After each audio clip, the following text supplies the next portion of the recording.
saya, Nur Eviana Dewi. Di konten ke-12 kali ini, saya akan menganalisis puisi Sufi karya Amir Hamzah. Nah, sebelumnya apakah teman-teman sudah tahu apa itu Sufi? Sastra sufistik adalah karya sastra yang di dalamnya terdapat paham-paham, sifat-sifat, maupun keyakinan yang diambil dari dunia tasawuf. Sedangkan menurut Jalaluddin Rumi, Sufi adalah seorang lelaki atau seorang perempuan yang telah patah hati terhadap dunia. Nah, di sini saya akan menganalisis diksi dan gaya bahasa pada puisi Sufi karya Amir Hamzah yang berjudul Hanyut Aku. Puisi-puisi Amir syarat dengan tema cinta dan agama, dan puisinya sering mencerminkan konflik batin yang mendalam.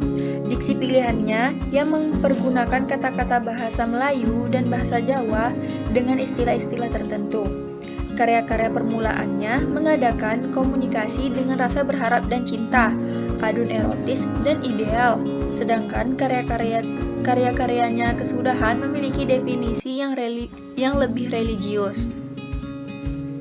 Nah, masuk kepada puisi Amir Hamzah yang berjudul Hanyut Aku. Dapat teman-teman lihat pada layar di depan. Kemudian, kita akan melihat diksinya. Yang pertama ada kekasihku pada baris ke-1. Kata lain dari kekasihku yaitu belahan jiwa dan pemilik hati. Sedangkan penulis memilih kekasihku karena puisi ini memiliki sebutan pencipta untuk Tuhan. Yang kedua ada kata sunyinya. Pada baris ke-4 kata lainnya ketenangan. Penulis memilih diksi sunyi karena lebih cocok menggambarkan suasana yang sedang terjadi. Karena baris setelah kata sunyi ini menggambarkan betapa takutnya penulis saat situasi itu terjadi. Dan jika penulis memilih diksi keterangan, maka diksi ini tidak nyambung dengan situasi yang sedang terjadi.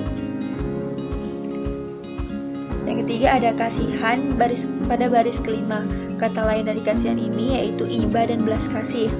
Makna lain dari kasihan di puisi ini adalah menolong. Penulis menggambarkan bahwa tidak ada yang bisa menolongnya. Yang keempat, mendingin, terdapat pada baris ke-5. Kata lainnya yaitu sejuk. Makna dari diksi mendingin yang penulis pilih yaitu ketenangan hati.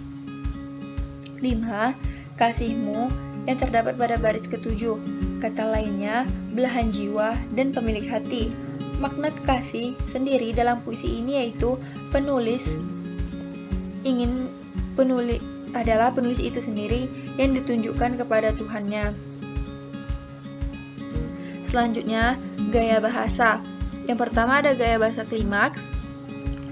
Terdapat pada lirik puisi, dahagakan kasihmu, hauskan bisikmu, mati aku sebab diammu.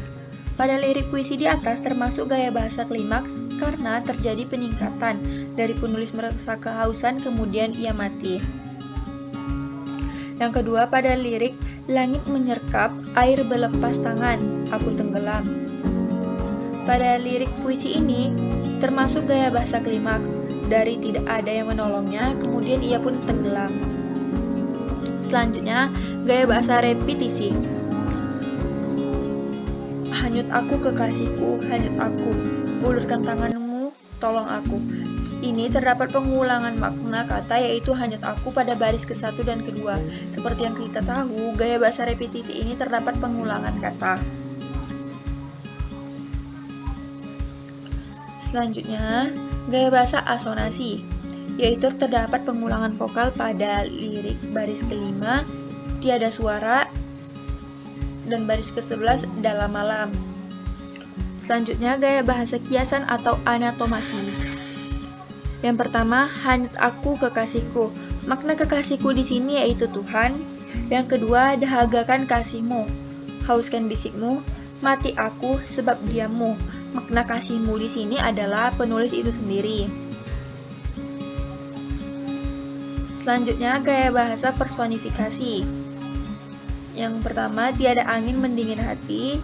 Angin di sini seolah-olah memiliki organ seperti manusia, padahal nyatanya tidak. Kedua, air menolak mengelak. Di sini seolah-olah air dapat menolak seperti makhluk hidup. Yang ketiga, langit menyerkap, air berlepas tangan. Di sini langit dan air seolah-olah dapat berperilaku seperti manusia. Nah, sekian konten ke-12 kali ini. Semoga materi yang saya sampaikan dapat bermanfaat kepada teman-teman semua. Akhir kata, saya ucapkan Assalamualaikum warahmatullahi wabarakatuh.